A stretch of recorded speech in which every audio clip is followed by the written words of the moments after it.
Oui, par rapport à la semaine dernière, oui. Moi, voilà, la première mi-temps, il y a eu largement de quoi, suffisamment d'occasions pour non seulement ouvrir le score, mais même déjà se mettre à l'abri en première mi-temps. Voilà, je trouve que la première mi-temps, elle a été dynamique, elle a été intense, très vite dans le match. On a su créer beaucoup de problèmes à cette équipe de Clermont. Voilà, on a su se créer suffisamment d'occasions.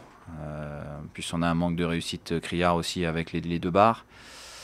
Bon, ça tourne pas malheureusement. Alors dans ces cas-là, il y a deux choses. Soit on arrête et puis on se dit que ça tournera pas, soit on continue, on s'accroche. Et bien évidemment qu'on a envie de continuer, de s'accrocher pour faire tourner les choses.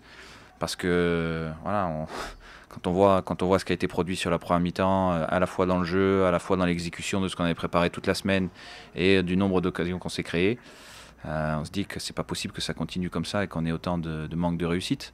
Après, la deuxième, elle a été plus laborieuse. Voilà, dans le jeu, ça a été plus difficile.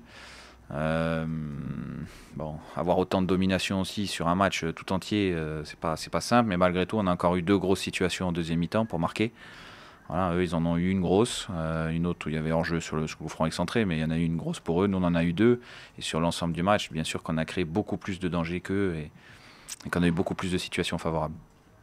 Vous avez finalement, après avoir beaucoup pensé, beaucoup changé, beaucoup travaillé, changé de système, ça a donné des choses vraiment intéressantes. Bon, c'est aussi contraint parce qu'il y a beaucoup d'absents, on sait, mais ça a donné des choses vraiment intéressantes dans l'animation défensive. Ouais, ouais, on l'avait travaillé toute la semaine, ce système-là, pour avoir à la fois des repères défensifs, parce qu'il fallait pas que ça nous fragilise sur le plan défensif, et que ça nous donne la possibilité de créer davantage de dangers, d'avoir davantage d'opportunités, en tout cas.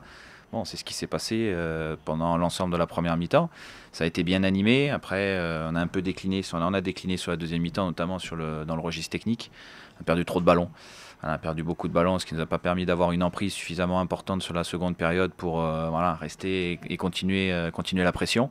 Voilà, malgré ça, il y a quand même eu deux mouvements qui ont abouti à deux grosses occasions.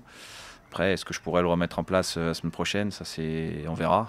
En perdant Max Le Marchand, en perdant le seul gaucher voilà, qu'on avait à disposition, est-ce que ça sera possible de continuer comme ça? On verra. On va réfléchir cette semaine et on prendra la meilleure décision pour le match de Montpellier.